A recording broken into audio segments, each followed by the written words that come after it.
Welcome, everybody, to another episode of Inside Scoop with Alex and Jeff. I'm Alex Dingman. I'm Jeff Doss. Let's do this, guys. I hope you guys had an awesome weekend. I know I did, and I'm sure everybody is just overwhelmed with all the sport karate awesomeness that happened over the weekend. It just kind of is what happens when it's Diamonds weekend, and then we're getting ready for Waco World Championships next weekend. People are just kind of, if you didn't go, kind of like me, I'm pumped up now, and I'm like planning for what's going next, and That's I'm just excited. after Diamonds. After Diamonds, it's like a measuring stick from like everybody was like really going gangbusters for the Diamond. Yeah. Right. And then whether, no matter what happened, obviously there's more people that didn't do well than did do well. Right. Yeah. But the many champions. Well, didn't used to be. So then it's kind of a measuring stick because they're like, all right, where am I? And then you're making a decision like, do I have world championships? Am I doing Pan Ams? Or is it just 2022? All right. Yeah. And so that's why it's so good because it lets you know, like, where am I now? And it's the truth, right? Yeah. I mean, it's the best. I mean, I love the tournament. Say that again. I'm sorry. Well, I said it's the truth, but it said kind of. And we're going to talk about that. About how something played out. Maybe how it should have played out or shouldn't have played out. And we're gonna God, here we go. We're gonna get so much hate. Maybe I don't know, man. It all depends. We don't know. Well, yeah, it could have been all kind of. Anyways, we are sponsored by the Virtual Fight Tour, and you know what? How most people would end the show. Let's just talk about that final fight because everybody else on our network has talked it kind of through the schedule and how it went. We're not going to do that. We're just going to go random because man, what a show! That's the fight that we were like, this is what we want to see. We wanted. The only other thing I could think of would be like Jack. Maybe instead, but like going into it, you're like, nah, I want to see Bailey versus Avery. Yeah, Bailey versus Avery. This is what we both said. We both agreed that that's where it's going to be. And I gotta say thank you to Bailey Murphy. Yeah, because my picks have been so bad that even Bailey Murphy is so much better that even I can't mess that up. Right. So thanks, Bailey. There you go. Yeah. All right. Man, this dude again. We're talking about how many tournaments now has he won every single thing? Yeah, you know what I mean. I posted something the other day where it was just like a bunch of broom emojis. But yeah. That was pretty good today, I thought. But or last night, maybe. Yeah, I thought so. I saw it too. Yeah, but dude, I mean, he, I mean, the guy is just killing it, and so not only did he beat Avery in the open weight, which was a great fight, then he beat him for the VFT, and that was one of the best fights. Honestly, in a lot of ways, I'm glad it went 3 minutes and it was straight and it wasn't like broken up into 2 rounds because it kept the action kind of going. Yes, we did. We shared it.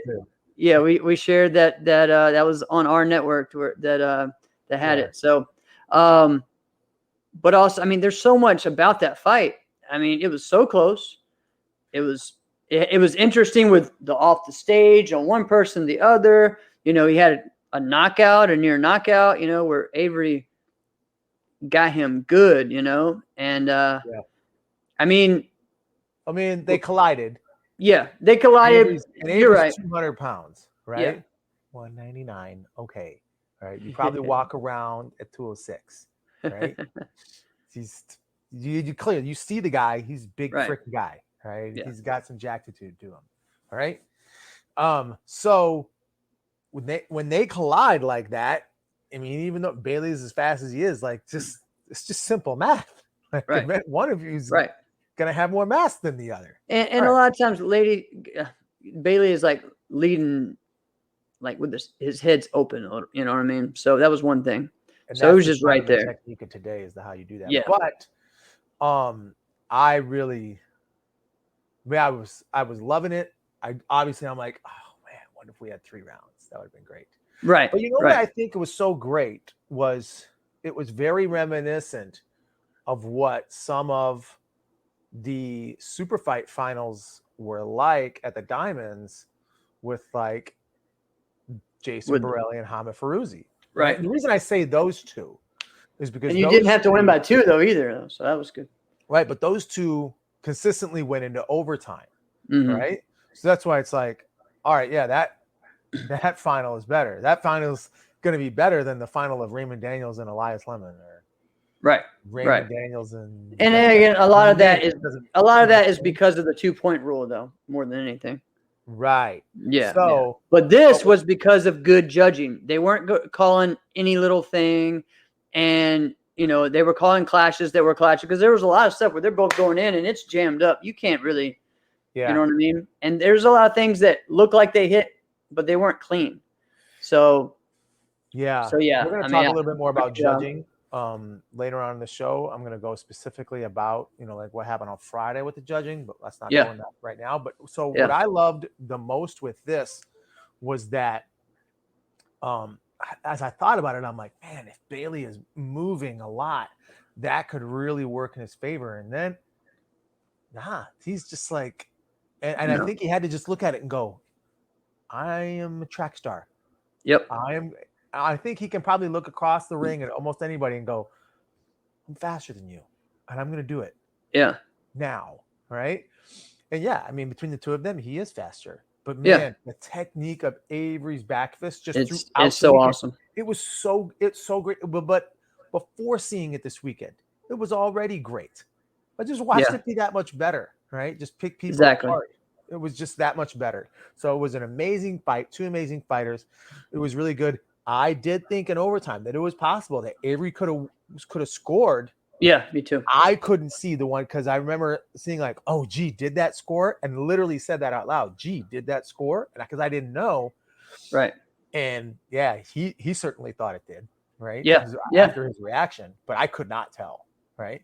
Yeah, I couldn't tell either. It was one of those things. Oh, I think, but is exactly. Yeah. So that was fantastic. It was awesome. Good job, Virtual Fight Tour, for putting that on. It was cool seeing all their stories on Instagram throughout the time of having the table with having all the pictures of every single person that was there that had been on a VFT and autograph signing. That's the kind of stuff we need to do. So keep that up, Jesse. Keep that up, Virtual Fight Tour. And I guess we're getting ready for November, right? I think that's the next one. So yes. I don't know if do they have a card announced already in November? Not a full card. I know that Jerry Fontenot is fighting. We talked about that before. Yeah, that's gonna be fun. Him and Brian Crum. And he's a guy, Jerry, who's always kind of underrated because he's always rating himself. Right. So it's kind of hard to talk more about somebody who's already talking about himself. So and they better do a pre-show thing, an interview with him to hype it up a week or 2 before, like a few different times. Right. That's still one of my favorite things ever at Battle of Atlanta was the year that it was Jerry Fontenot's versus Brian Ruth, and during the day of the tournament, they do an interview with them to get everybody hyped up to come to the finals, and Jerry just killed it, dude. I mean, he just killed it. He's up there breakdancing. He's up there talking trash. He's like, you can't do it. I mean, he sold it, man. I love Jerry, but if you're just kind of like going to a tournament and Jerry is there and you're just kind of like, I just kind of want to watch something entertaining, just go hang around him. Just hang around Jerry. Right. He'll involve you in the conversation somehow. Oh, yeah. Way, yep. Right. And he'll make you guys feel like you're best friends. Right? Yeah, he will. And I feel like, I kind of feel like he and I are good friends. And just from hanging around in karate tournaments, it just gives you that feeling. Definitely, you're going to have a great time. Right. Yep. Well, where do we want to start with? Okay, we went to the end result. Love that. VFT. Let's do it. Keep it up. VFT is not ever going to let you down. I'll tell you that. No. So again, we're talking about Diamond Nationals. In many ways, the biggest and most exciting tournament of the year in America for us. It's between that and U.S. Open. Yeah. But there were some it was cool to see all the different people there. At first, we were kind of like, you and I were talking like, well, who's really there? Who's this or that? And I guess once we really saw like the open weight division, we were like, oh, okay, this is awesome. You know what I mean? Like the only when you looked at the names at first, I don't know if it didn't equate the same way, right? When we looked at the names on Uventex or whatever, and I think there was still a lot left that weren't left. I mean, they were left out, right? We were just looking at the men's open weight card, right? And then you're like sitting there, and you're like, well, dang, all right. And every fight was good. It was great. Oh, it was. That's right. So let's talk a little bit about. So just a little bit, because again, if you haven't listened to the Raw, if you haven't listened to CTE, check them out. Exactly. You know, we're not going to talk about everything. We're not going to talk. And again, neither of us were there. Neither of us were there, but also we got actually a fans only view of it from watching the live stream, right? Exactly.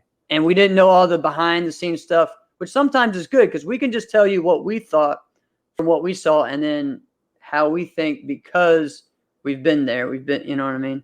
How we're able to interpret things, right? Just from watching it on the screen, also knowing what it's like on the other side because we've been there. Here's exactly. one thing I'll say really quick. So we just mentioned we're watching the live stream. We're watching the live stream of sportmartialarts.com's.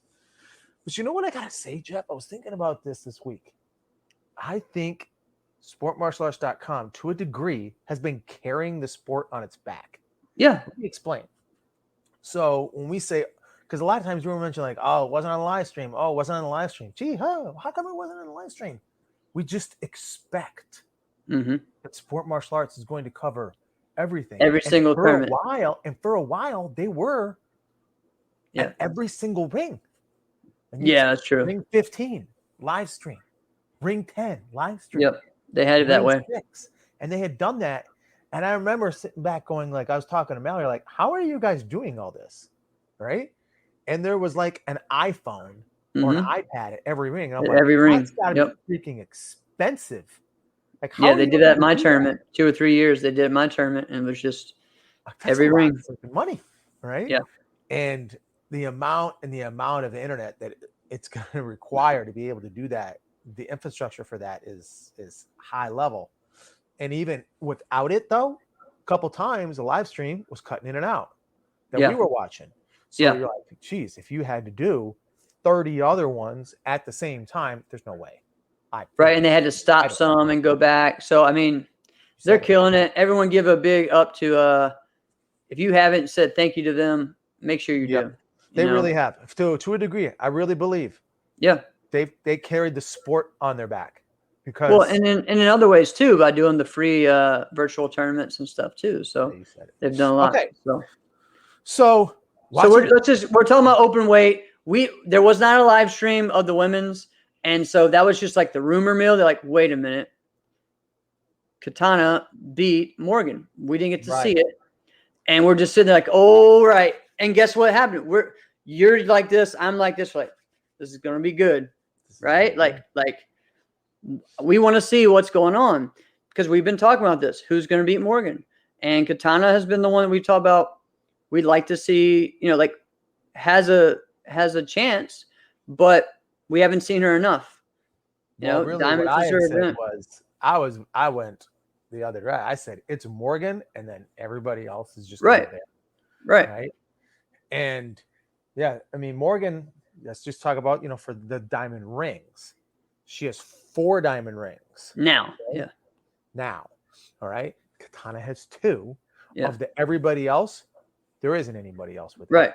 Because that was the past 6 years, right? Before that, I think what are we talking about? Robin LaBeouf. Oh yeah, Robin. Yeah, that's right. That's how far back we're going. Yeah. You see what I'm saying? Did Gina win one? I think Gina did, right? Did Gina finally win one? I think she did. She won after Robin, I believe. I think. Yeah. Right. Yeah. So, I mean, look at what we're talking about. All right. So that's a long time. Anyway, so they were there. Katana did it, and I'm reaching out to people. I'm like, tell me what happened. Tell me what happened. And they're like, it was legit. Like she did it with everything. She did it when she did it with kicks. She did it with punches. She had it. She was on her A game. And this, we got to say, this is clearly her tournament. Yeah. Right? Yeah. Katana Everett. some people have it where like this is like their tournament. And we've talked about that before, where like even I think the Diamond Nationals for a time period was Trevor Nash's tournament. Yeah, right? definitely. Where there was some times where that's just like he did that one and like the Super And Grands. That's all and he that did. was it. Yeah. That was all he Diamonds did for the and Super year because Grands, he's like, I'm not missing the Diamonds and I'm not missing the Super Grands. I need to win the freaking ring. Right. Yep. So you're like, all right, well, clearly this is your event. But she does other events, but they don't turn out like this. Right? No. Right. So, all right. So they got a chance to go. When they did the women's final, I'm watching it, and she did slip another kick that slipped and kicked Morgan in the head, snapped her head back, and I'm like, wow, she's got it. But you know what I think is Katana's biggest strength? It's not her kicks, right? Even though she kicks amazing. It's that she can move the way she does and kicks, because some people who can kick really well, right? They don't move. They don't move the way they do because, and Jeff, you might be able to recognize with this. Yeah. In the class, when you're kind of being groomed and you're an underbelt, all right? When you look across the ring at someone and you go, oh, I can just kick and I'll beat you. I am clearly just better at this. I'm just going to stand here. And then you're going to stand or go forward, and that's it. I'm going to hook kick right over you, and I'm just going to kick you in the head. And you don't yet know how to stop that, which is great because you're developing that skill. The only downside is that now you're also training yourself and teaching yourself to sit in one spot. So when the other person doesn't come, you go, oh, okay, I'll just go to you. I'm that much better at you than kicking. I'm just going to do that, and you can't stop it. Right. So at some point, well, no, because I remember Katana. She did not kick like this, right? She did not. She had to move like this, and she had a power right hand. That's the way she fought. Lots of movement, power right hand, right? Not a lot of people do this. She did it. She developed her leg later, right? Some people go the opposite route. Right. Yeah. Their kicks were great, and then later on in their career, they're like, hey, I want to stay in this sport a little longer. Yeah. I'm just going to develop my hands and just work on that. I think nobody's done it the way Jody did it. He did it the best. Right. But she did it the opposite way, which is very hard to do. I think her movement, the way she's able to move and still be kicking, is very difficult to do. I can't do it like that. Right? No. It was amazing. It was great to see. Let's talk about the other thing, the fight, because I know we're going all over the place, which is fine. We're on women's fighting right now. Talk about the fight and what some of the other women that you saw and what you thought. Yeah. Okay. And so guys, just to finish up on that. And guys, message right now, like write in the comments what your favorite thing was you saw from the Diamonds, either live stream or there this week. Yeah, we'll mention it. We'll talk about it. So yeah, just to finish that part up, I think Katana was up like 4-3 in the first round, and then Morgan made it not that close. Oh, all right. But again, for people that don't know, we started off in open weight. Now we're talking about the actual end of the whole tournament. Yeah, I was going to the end result of the ring. Yeah. So at the ring. So if you don't know, Katana Everett won the open weight on Friday. On Saturday, Morgan beat Katana for the diamond ring. So, they're kind of 1-1. But it made a story that we really needed in the sport, especially for women's fighting. So there was a lot at stake. Yep. Because Morgan had 3 rings, Katana had 2. Yep. If she won, it would have been tied. Yeah. 3-3. Then you're still asking yourself, all right, who is it? But Morgan put that to bed. She goes, no, I'm going to beat you. I'm going to avenge that loss this weekend, and I'm going to solidify myself as I'm the best one at this tournament. Right. So right.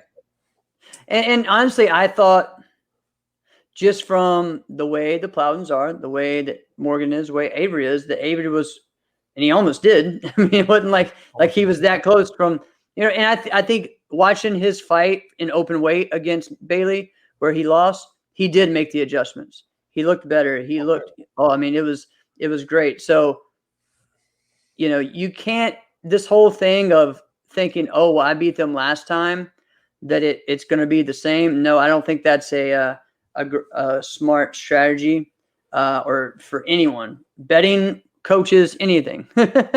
What's funny is along those lines, I had to fight Hamid in a team fight one time, Oh, it was Ross Levine. Ross Levine. When he and I fought team fights together, and he's like, "Oh man, you know how to fight Hamid. You guys fight each other in school all the time. You should fight him." And I'm like, "Well, he fights me too." Yeah. It's not Yeah. It's not one-sided. just Like, you fighting him. Yeah. like he's just going out there not thinking about anything. Like, oh, I'm just gonna go out there and do my stuff. But I know, like, he knows me too.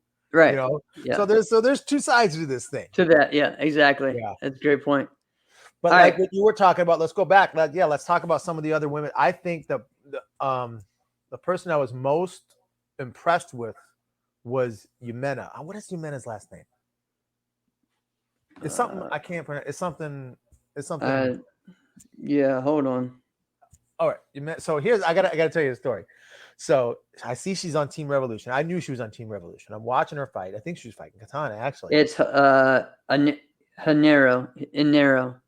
Yeah. JANIE. That's I mean what I was gonna say. EIRO. Yeah. See, I was gonna say that exactly. Yeah.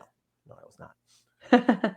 So, and I'm just, and you ever watch somebody lose a fight, but you just see their talent level. Yeah. Right. And I'm like, thanks, Andrew.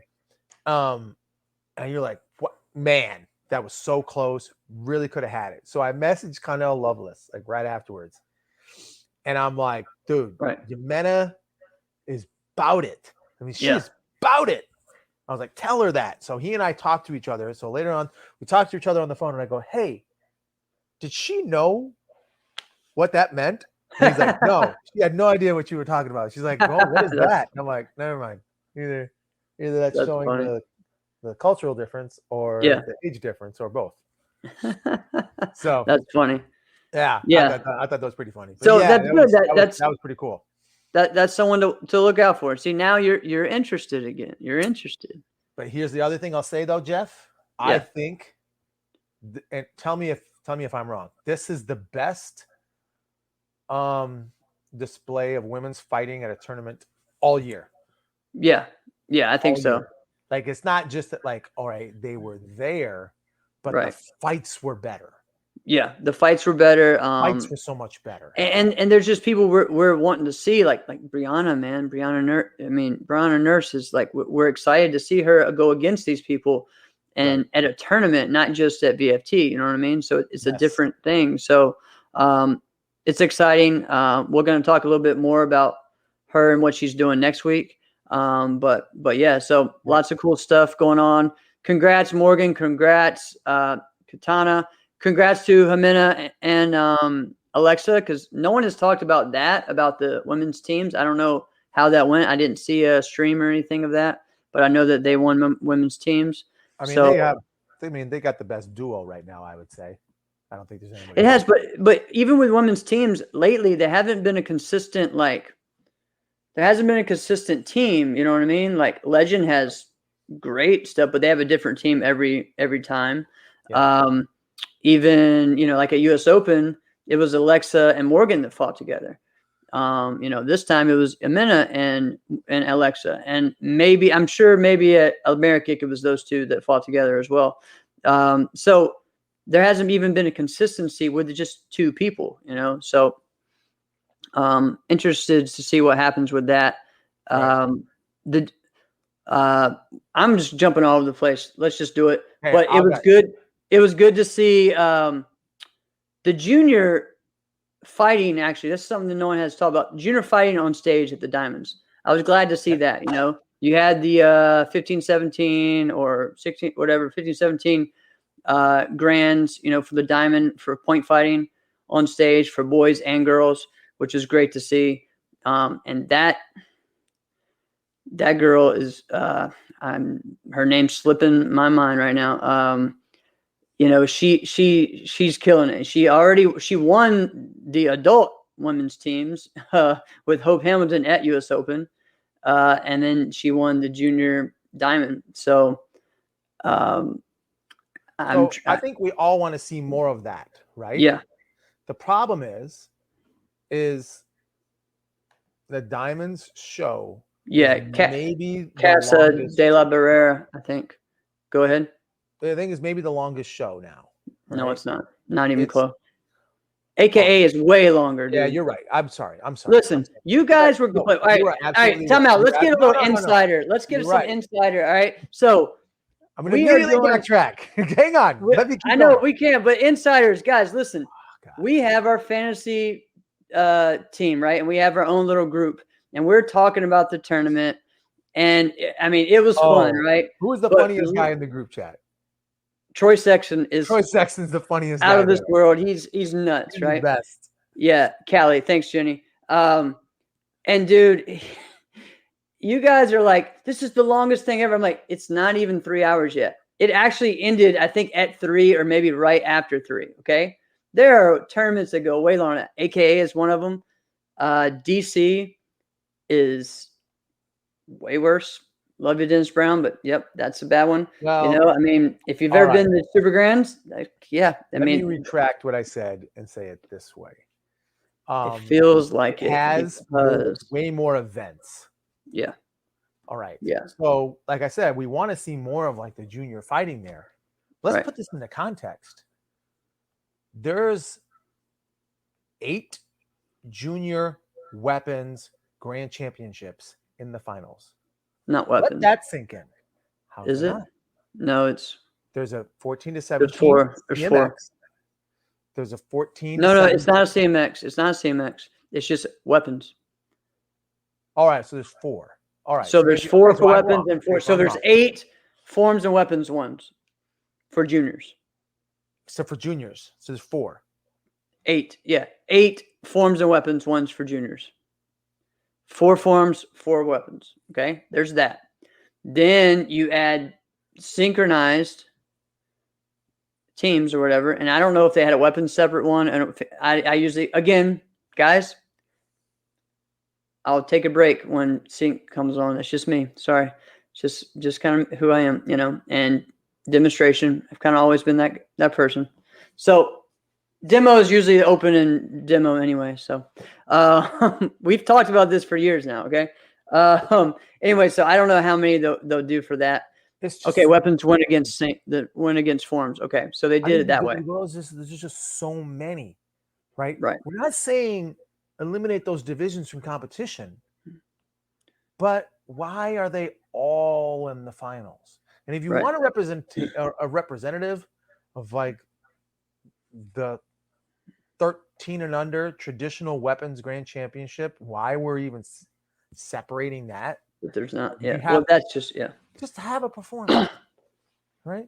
Like, why, like when you have to specify and it like how much it is, right? Like, I think it's silly that we have to say the men's CMX weapons grand championship, and we're going to talk about that division later. Yeah. Like the fact that you're even saying that much of it, like, don't you just feel silly, right? Yeah, but think about that. That grand had 5 people in it. The other ones only had 2. You know what I'm saying? Like, there's things like that doesn't make. So where are we splitting up, really? We're splitting up a traditional weapons grand where there's only 2 divisions in it and then the CMX has 5. I got a great way. So that's not really splitting it. You know Here's how you go.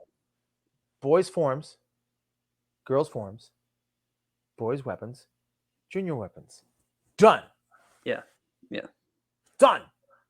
I mean, honestly, I didn't mind it the way it was when it was 4 and it was 14 to 17 boys and girls together, weapons for, you know, the same. That was honestly to me better, and it was a little bit more exciting because there was 4 instead of just head to head. Head to head is cool in some ways, but if one person makes a mistake, it's not that fun anymore, right? Speaking of fun, I think so. We should almost just screenshot some of the stuff that Troy says. Yeah, he's hilarious. Right, this guy. He's like, I don't know if we should, but yeah. Anyway, probably not. Yeah, this is literally the worst. This is the worst thing ever. Right? Yeah. He said that about 18 different things. Okay. He's overall a hilarious, angry person. He is. Right? All right. Love you, Troy. But all right, here's my thing. Everyone keeps saying more fighting. I actually think they had the most. Cut some stuff out. But they actually had the most fighting they've had in their finals in probably years. So let's look it down. We had team fighting. Okay. So that's 3 fights right there. we have both 14 to 17 or 15 to 17 grands, so that's two, that's three.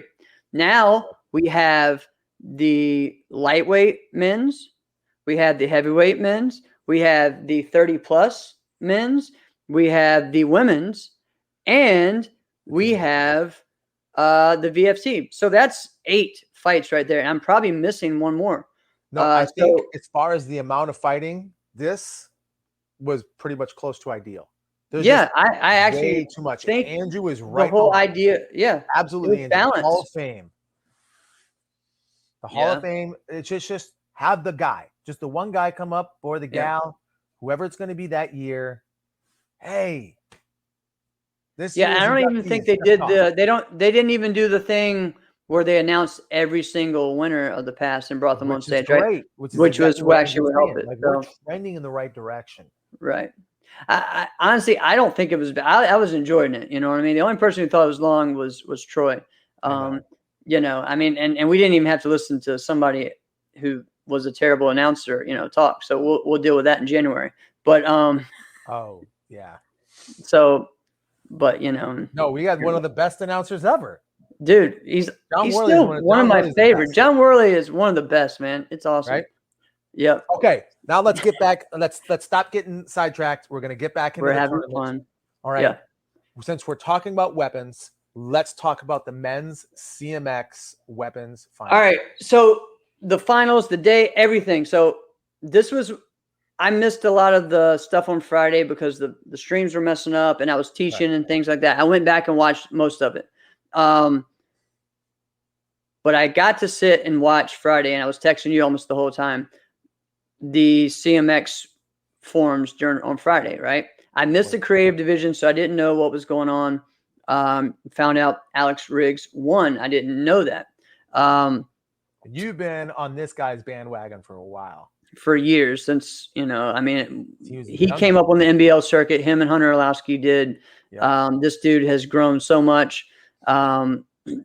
He was a rival with one of my students on the NBL for years, with Aaron Bailey. It was a great, he's doing it now. He just actually, from what I'm hearing, dropped out of college to run an Infinity School full time.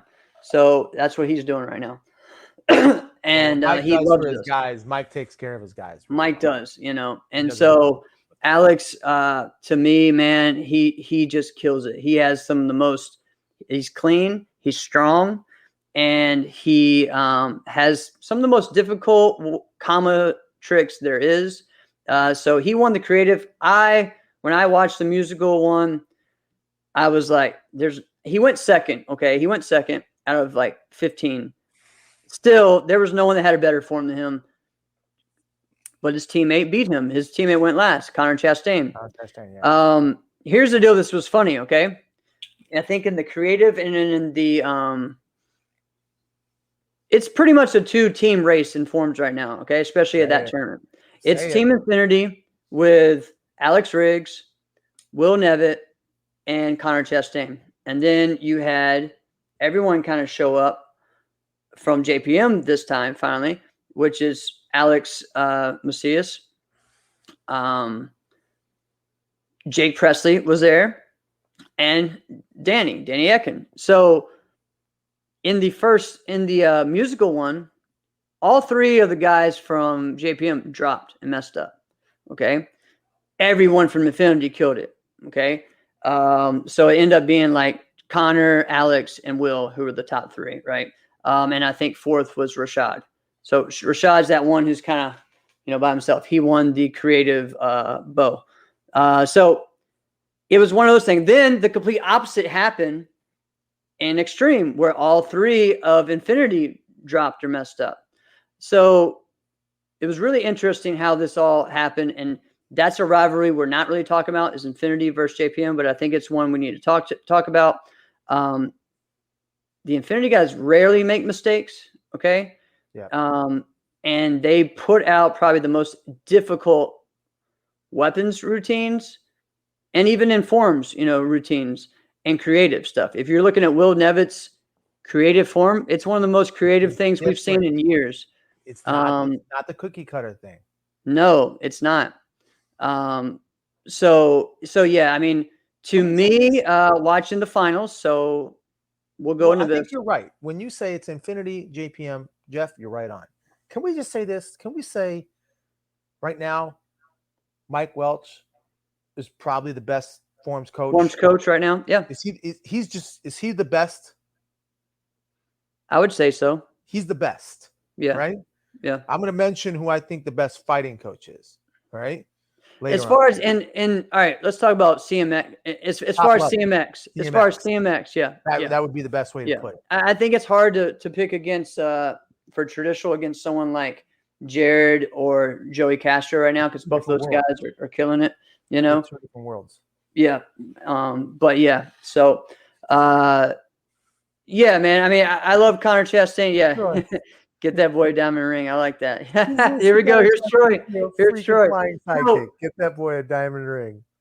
So we had Alex. Alex won the extreme forms. Okay, and here's the deal. And we're not talking about Alex Riggs. Sorry, Alex Macias. Okay, we have two Alexes. That's never good.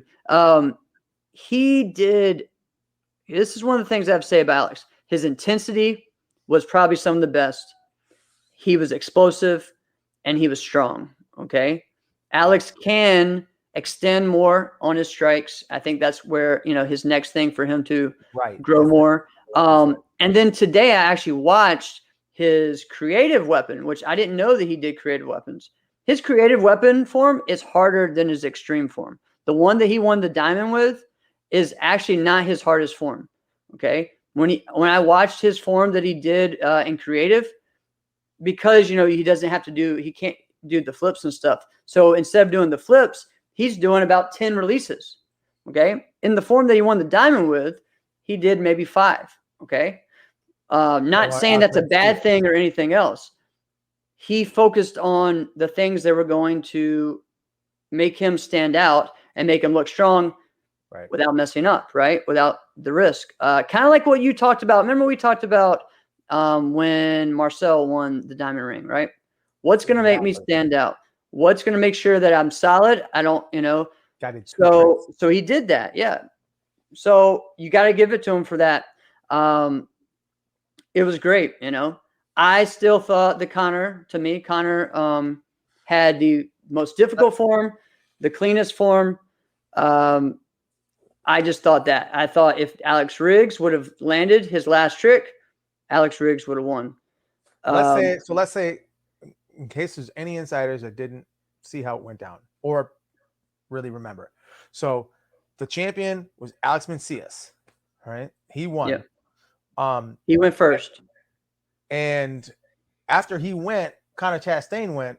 And I've already know Connor Chastain's form. So I'm watching Alex Macias go, I'm watching it going, this is just a different version of Connor Chastain's form with louder yelling.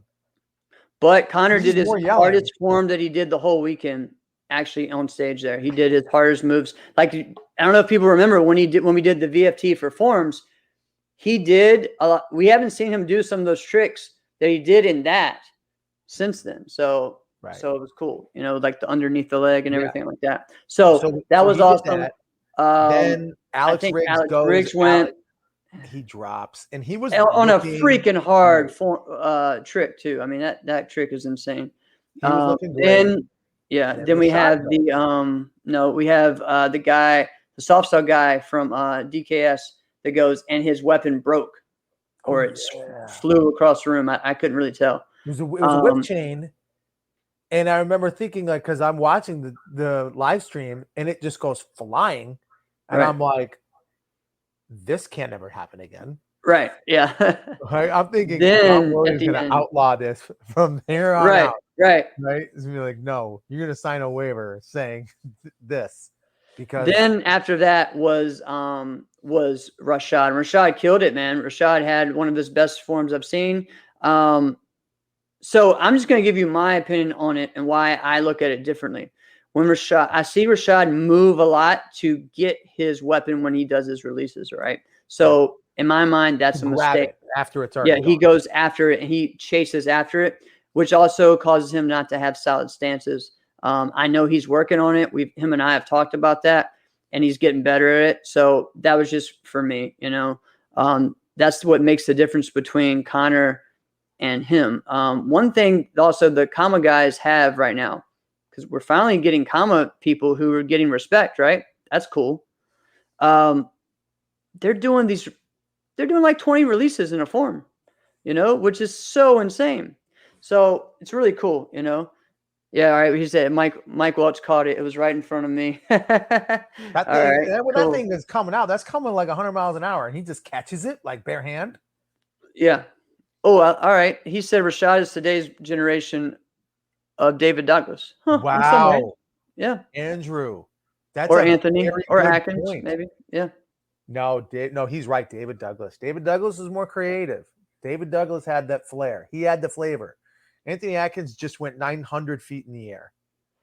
But Anthony Atkins created so many new moves. You know what? That were not around then. So you are. He was. Yeah. You're right. It's just different. They had a different flavor. Okay. The only difference is Anthony didn't dance. Okay. David did. But all right. Their styles were different, like the way they did stuff. All right. But I like the comparison. I like the comparison. Yeah. No, I like it too. I think it is. So after all the smoke cleared, here's how I had my 1, 2, 3. After it was all done, I had Rashad number 1, Connor number 2, and then Alex number 3. Alex Mencius number 3 because Alex Riggs dropped. Yeah. I think if Alex Riggs doesn't drop, Alex Riggs is number 1. Yep. And then it's Rashad, Connor, and Alex Mencius. Yeah. And so what's funny for me is that I had Connor winning, but actually when I look at it, I didn't even have Connor making it to the finals. That's what's funny. Because Connor to me shouldn't have won musical weapons. Alex Riggs should have won musical weapons. It should have been Alex Riggs up in there. And Connor's one of my favorite competitors. Yes. But, so you're saying you didn't even think he should have got okay, I get it. Right. Like Alex Mencius over all of it. Alex Mencius is, and we're all just sitting here listening to the scores like, this is not real life. What is happening? Dude, listen, it was a shock, but I'm not saying he didn't deserve it. He killed it. He went out there and actually of anyone, I think he had the most stage presence, and I think he had probably the most intensity too. Because I'm looking at his. I don't think Connor. I think that's where Connor can do better at. I think Connor's stage presence could get more. He's comfortable with his stage presence is here, and he's comfortable at it. And we're all like, okay, like he has his presence about him, but it doesn't go above. Like you don't see his level go up higher. You know what I mean? And I felt like Alex's level went higher than we've seen him before. Alex is a showman. Do you get what I'm saying? Like it's kind of like Jimmy Pham, right? Let's talk about Jimmy Pham. Jimmy Pham is one of the best showmen there was. But did we ever really go, oh man, that was really more intense for Jimmy than we've ever seen? No, we've never. He always did that same kind of level, and it was just so consistent and smooth. And I feel like Connor has that same type of vibe, right? Do you get what I'm saying? I get you're. I think you're right. Yeah. Yeah. Now thinking about it, I'm like, oh, all right, you got a good point. Yeah. But still. Did you have Alex Mencius winning it after the dust cleared? But I look at things differently. I know. No, I told you I had Connor winning, and Alex and Rashad were kind of almost tied. So, but I think that was the only shocker to me was that division and how that one played out. And I'm like, right. Oh. And then we're talking about JPM Infinity. Awesome stuff there. Lots of cool stuff. As we're on forums, can we talk about some things that are gone from forums now? There are no more beginnings of forums anymore, man. Remember when we used to be like, like this and that? Nope, just put your arm out and start going, That's interesting. So, Connor is actually one of the only ones that does some type of intro. Or will have it. Will, yep. Those guys, Alex Riggs does not. I even talked to Jackson Day. He's like, yeah, I haven't done that. I'm guilty of that as well. It's like, it's a lot. I'm not saying you have to do it. It's just something that's, was something that was a big deal before. It's kind of switched. now maybe it's the time to mix it up a bit, like not go back, but like make it your own, right? There's some things like that. Of course, we've been this whole thing of well is that Korean forms don't get the love, so we don't need to talk about that much more. But we also need to get more Korean people out there and start competing. So, and putting out different forms than what is seen normally. Congrats to Haley Glass for winning both. Congrats to Alex. Congrats to Danny. Huh? Sammy Smith. Sammy Smith, did she compete? Yeah, she lost to her in weapons. Wow. And she wasn't on stage in the other stuff. So I noticed that. yeah, I mean it was big, man. So Mason Stowell, man, killed it. Looked great. They're all great performances. Yep, they were great. So it was really cool. I do feel like it was good to see Will Nevitt go up there and do his creative, and it was a amazingly creative form. He had that big stumble that made it a big difference. I think it could have been really close if he didn't stumble with him and Danny because of how creative it is and how strong and pumped up he was. So it was cool. So here's a funny moment. Here's a funny dad moment here. So I'm letting the kids stay up late because we're watching the Diamonds, right?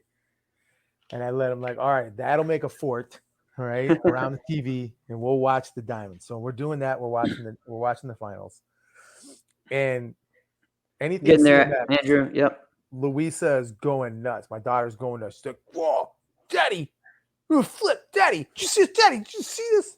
Yeah. He's got the sticks in his hands. You're like, yeah, I see. Meanwhile, anything CMX related, Zachary's my son's just like, this is boring. Really? Not. But then when Mason Stowell goes up, he tries to mimic Mason Stowell. Wow.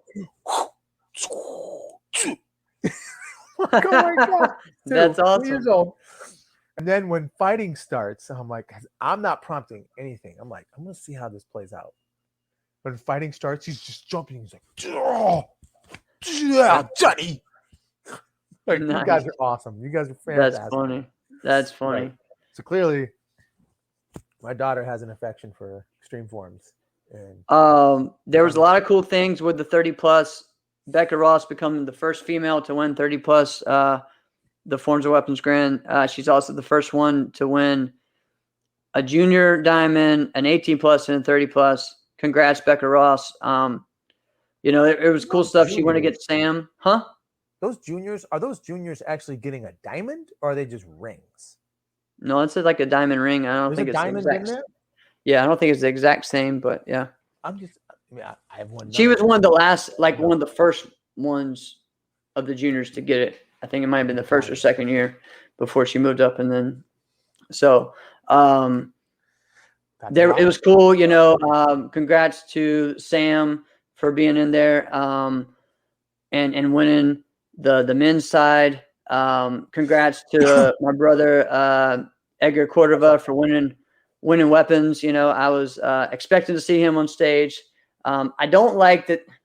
Again, you're putting all of this on there. Why not have all 4 30 plus on there? You know what I mean? Just do it. You know what I'm saying? I just feel like it, but whatever. Also, there was another comeback which people didn't even know because we didn't get to see it. Ashley Lane came back and competed this weekend, and she won a lot of the creative forms and creative weapons stuff. So in the 30 plus, so it was really cool. But yeah, congrats to her for coming out there. Congrats to Becca. Becca won the women's side. Sam. Martial arts in the 90s without hearing Ashley Lane's name. I know, man. I know. Cool stuff. That is really cool. All right. We've talked a lot. We all know who won and everything. But here's the deal. This year, NASCA released something, and they said, this is the prize money for the year, right? And they dropped everything pretty much like 50%. Yeah. So they dropped it to $500, They probably had just as many or more fighters this year than they did the last time. And nobody, and when they cut it all in half, nobody really said anything because they're like, all right, obviously nobody can really expect that it's going to be the same. But now it's not only the same in some areas there's more. So you're like, well, wait a minute now. Rashad, AKA puts the winners on there for the Warrior Cup, I believe. Yeah. Yes, that's true. So then you're going to be like, all right. And Toronto. The money should go back up because the competitors are back up. They're back up, yeah. But I said this when it came down. When it came down, we both said this. They're not going to put it back. This is an excuse for them to back up, and it's going to stay there, right?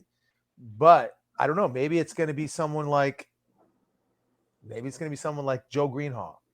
That once that tournament comes back, he would do it right away. Well, why not? I think they should. You had 35 in men's open weight. Now I heard they gave 1,000. I'm not sure exactly how much they gave. But normally, actually, open weight would be more than that some tournaments, right? Like Atlanta at one point was 2, 3. There were certain ones like that. Amerikick, So I'm just saying you had probably some of the most women that you've had. Would be more than the overall. A lot of times it is. Most of the time it was. Huh. You're talking about women's that had more than many other tournaments, and it's 500. The men's, it's 500. I mean, come on. I do think that the traditional side in forms is big right now. Weapons is still decent size. Forms was small though. Like I was a little disappointed in that. I don't know why that is, and I think it's been a trend over the past 10 years that forms has just kind of stayed here, and weapons has gotten more. I don't get that, and I think a lot of it has to do with tricking and people either going to tricking or whatever. And right out. It's right. That's not going anywhere. It's coming back. But again, I feel like that has to do with people only doing one side of creative and not. Again, we're missing the kicking part. And if someone or a lot of people are coming in with the kicking part, and the judges judge it the way it should be, that it's just as difficult as the other stuff. Because there's a reason why no one's not doing it. Because if you bobble one little bit, you're getting docked like way too much.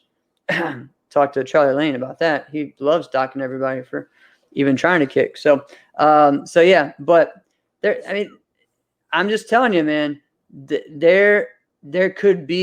There's still more to do. All right. And everyone kind of feels like, oh, we're limited so much. Yes, you are. And I think the rules can be better, but there is still way more stuff for everybody to do. Because again, look at Will Nevitt's form. Okay. Even Connor Chastain's creative form is one of my favorites. I love it. I still think they could all do more. My biggest problem with that, and I told you this too, they all look like they're warming up. Yes. They did not have the intensity for creative that they have for musical. Okay. And that's been an issue for years.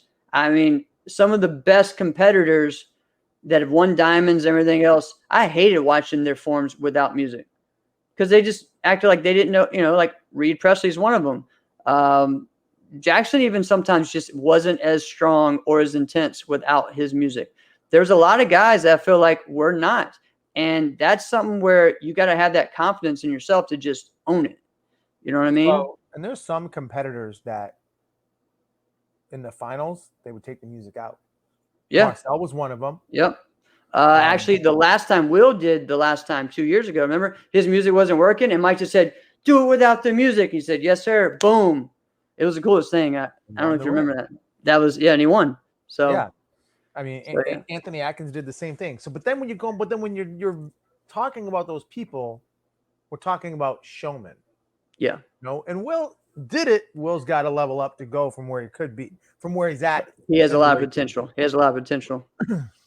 Yep. You're right, Andrew. Yep. Okay. Where are you going next? I can know where I want to go next. Go and then we got to get into what's going on next week. Good. Okay. Yep. So if you guys have not listened to Chris Walker's talk about what happened in the team fights, go listen to that. I am going to be a little bit more direct. He, I don't think, could do it the way he maybe emotionally felt like in the moment because he was a part of the team that was in question. So I can do it a little differently because I don't look like I have a bias. because you were just sitting across the stream and watching it like us. I'm watching it. And yeah, I went back and watched it too. I was like, holy crap. Right. Kevin Walker's display of kicking in that team fight final against Next Level was the best display of kicking the whole weekend, right? Kevin Walker has the ability to be the best kicker in the tournament. He really does. Right? Yeah, he does. But Kevin Walker is not just like check the box kind of fighter, like, well, me, right? Right? Like you're like, well, Alex, you're not gonna do everything. You're gonna be a lead leg guy. Duh. All right. Yeah. Kevin Walker can really do it all. All right. So, but if he decided like, no, I'm just doing this, he's the best kicker in the tournament. And that's what he was doing. All right. I have not seen things like this in a very, very long time. In a long time. Now, Chris talked about how they tried to protest the judges out. Joe Greenhaw was the one who said, and I didn't know this, right? Yeah. Said, these guys got to go because the open weight calls were ridiculous. There was a lot of just clear hits, and there's just nobody saying stop, nobody saying call. So it's like, okay, we have to change these guys up. But when you keep them in there and you just add 2 other guys, which is what he said happened, we took the 3 bad ones we had, we added 2 more. That doesn't change the majority. Right. We still left with the same thing. How do we even know who these guys are? Right. Let us talk about this thing. Anyway, so it didn't change. On one exchange, I saw Kevin Walker, right, fighting James Poor, and just the body position, the chamber, everything. I mean, it's a thing of beauty. All right. Side kicks James Poor in the chest. Hook kicks him in the head. Goes back. Side kicks him in the chest again. Yes. Yep. Right. Just literally just all and makes nothing, no call. Pow, pow, pow. A beautiful combo too. And nothing. Yeah. Like I see if you say stop and like one person calls and like everybody says clash, but like you're not even gonna say stop. Nobody's even gonna raise their flag. Like it's got to the point where it's like, all right, this is a decision that's made. And this is why, and I'm gonna say this now, that display right there just loses all credibility for you wanting to make all kicks to the body 1 point. All right. When you have displays like that, when you're not giving any defensive side kicks, you're not calling any of the kicks, even kicks to the head. If we're even kicking them in the head and you're not even saying not getting anything. Yeah. Now you've lost all the ground that you've made towards making kicks to the body 1. All right. Yeah. Now those who are the ones kicking, which is a more difficult skill, all right, to be able to do, we're doing that, kicking them in the face, and you're not even saying stop. No, I'm not going to give up the 2-point kick to the body because now I'm literally handing more points over to my opponent because of you, not because of something that I did. I didn't do anything wrong. You're the only one in this equation that did something wrong. All right. Right. I was so upset about that now, but yeah, that was pretty bad. Really bad. I don't want to sound like a next level hater because here's what I'll say. No. I did not know that all team fights were win by 2. I did not know that. Right. I was very confused as to why we were even going to overtime because I thought it was like 9-8, like, and next level was up by 1, whatever it was. Mm-hmm. Right. Next level was up by 1. And I'm like, why are we continuing this? This is silly, right? It's over, right? It stinks, but it's over. And I also thought like, this is really weird too. So, and then the equipment malfunction. They were given and they gave away a point. This is it. Really, it did feel like, come on now. It was the longest fight ever. Next level is, and I'll say this about Jesse Ray. Jesse Ray is the best fighting coach in the country. I said Mike Welch is the best like extreme forms coach in the country, right? Jesse Ray is the best fighting coach in the country. Look at what he's accomplished. Look at what he's with young guys. I'm not taking anything away from Richard Plowden. I am not. All right. Or even Joe Greenhall right now. Or even you're right, because look at all them. They're right there. Right. Because I mean you can't argue with it. Joe Greenhall's team, they're all part of his school. They went there. Yep. Right? And they're all swear by Joe. All right. Yep. And look at what Richard Plowden has created. All right. Yep. They won the rings. Yep. But man, there's just something about the stable When you're taking created. So all that to be said, 16-year-olds. Don't do that, Jeff. All that to be said, judges, if you think he's that good, they don't need your help, right? They don't need your help. They're that good. They'll be just fine, right? Let's just call it how it is. If they're that great, they'll figure it out. They don't need your help. And it was really bad, right? Yeah. And you robbed an opportunity. I wanted to see All-Stars versus straight up. I wanted to see that. I really, and we were robbed of that, right? Right. That sucks. Yeah. Yeah, that was one of the worst things I saw on Friday. And then, some of the other form stuff that I saw. But now there were a few guys. Yeah. Here's I want to give some shout outs. There were a few guys that really just in the divisions throughout the day. Because I watched a few of the live streams, and then some Alonzo Payne FaceTimed me and just walked me around the tournament so that I could see different stuff. So I'm watching the stuff, and there's some guys that really had some freaking awesome matches that we don't know about because they weren't division winners. Right. Like, okay, I'll say this right now. So Dominic Craigle, who knows who the heck this guy is? Who the heck is that guy? Right? So I know who he is, obviously. He's one of my students, so there was a reason for me to watch him. He's fighting Tyson Ray. And I'm like, all right, Dom, I know what you can do, but in the back of my mind, I'm like, man, it's freaking Tyson. And you have one of those things, right, Jeff? You're coaching your guy, and you're like, man, I know how good you are, but you're like, let's see how this goes. And it almost happens. They let it go. Fight. Was a 1-point fight at the end, and you're like, I wish someone was able to talk about you more, but you fought that great, but you weren't the one winning. So then I'm like, wow, I wonder what's going to happen between Robbie and Tyson. I didn't get a chance to see it, and I heard it was 11-2. Wow. I didn't know it was that. I didn't know that. Wow. I couldn't, and I'm like, I can't see that, right? There's no way. When you watch Tyson fight Bailey in the first round. Wow. Yeah. First round, he had a fantastic game plan. Right. I'm looking at it. This is where the comments with Troy were.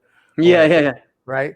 Great. After the first round, I'm commenting on our group chat. I'm like, he had a fantastic game plan. He's like, yeah, what? Stand there and get blitzed? Yeah, amazing. Like, you weren't seeing it, Troy. Either that or funny.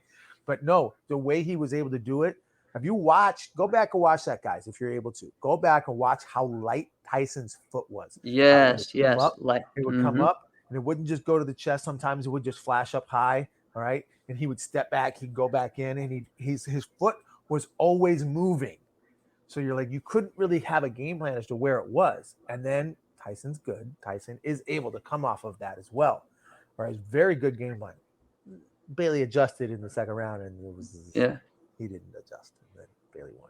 So, yeah, I love that. But you know what else makes someone like Bailey, or not Bailey? I'm sorry, Tyson and Darren.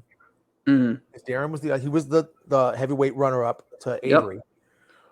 So good, and I'm going to come with an opinion on this one.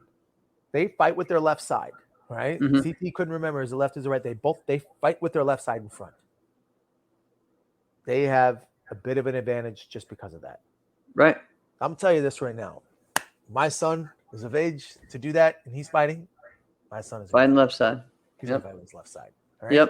Yep. So there's a huge advantage. It's not just like, all right, I can train your skill to kick with your left leg, and then you're right-handed. Right? It's just that if you're doing that, and the majority of people are fighting with their right side, right? Each time they fight you, right? It's different for them. Every time you fight them, it's the same thing you see all the time, right? Anyway. Hey, so here's one thing that a team could do in the offseason. How about build a team around Alex Macias in fighting? How about do it? I think that kid was good this weekend. He was good this weekend in fighting and weapons, everything. He had a rough first round, but after that, he started to come around. Man, I mean, he didn't give up. So big ups to him. I don't understand why they don't have two other fighters with them and have a team going. JPM, who would you pick up? I mean, I guess you'd have to like take some people from other teams, but I mean, it's not stealing. It's not like no. Just someone can say no. You know, you Right. can just always ask. So, who would you do? I thought it was a really cool move with Michael Jefferson. I thought Michael Jefferson would be a great move, but it doesn't look like I knew it was going to be one of those things. I hate to say about the West Coast Fighters, but unfortunately, they're not as active. And even when they get on a team, they're not going to other places. You know. Yeah. Yeah, but none of the Hungarians are active, Andrew. All the ones they have don't even compete in Europe anymore. None of them compete anymore.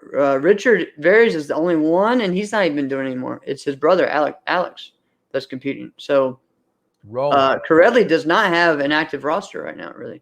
They have new guys. They do because they're so deep. They are right. What I'm saying, of the people that are all on JPM, none of those guys compete anymore.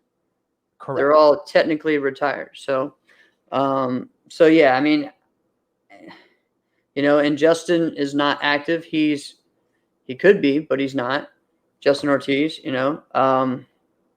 I don't know. Do you pick someone that maybe is different that could be molded, like a Edgar Hermani, you know, who's on a team that maybe on the same line, like maybe yeah, Coca, like you know what I mean? Could you get exactly Coca?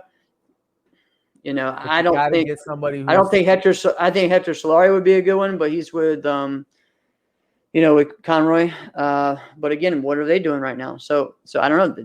There were several teams that didn't have teams, you know, because here's the other thing. Where's K-Talk at right now? Where's hard JPM? Thing about that is that even when they picked up Alex Mancias, we scratched our heads, not because we know. It was because, all right, Alex isn't good. It's because JPM historically picks up the best fighter. Right. So it's like, well, and it was a smart move because they were picking up someone young who was technically at that time he was still a junior, and picking him up to mold him into that, which I think they're showing it's going to work. But they got to have some other guys around. It's only going to work if he has leaders that can mold him into that, right?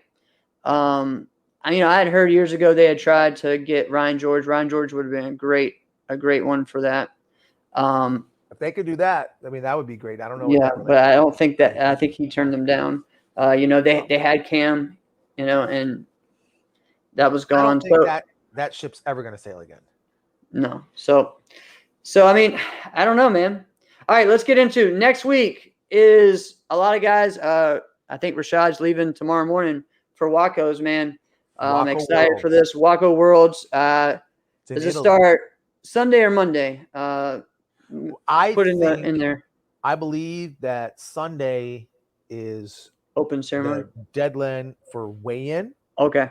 And I think Monday is the opening ceremony. The opening ceremony is really cool. So the opening ceremony Monday. All right, Travis said Monday it starts. Okay. Yeah. So opening ceremony is really cool because there's so many different countries that are there, and they all come out with their flags and they all do the walk. I kind of like the way it's set up at the previous Waco Worlds a little bit better, because the way they do it is they just have like some of the representatives go out and go around while everybody else is out watching. I really liked the way WKC did it. It was it's Italy.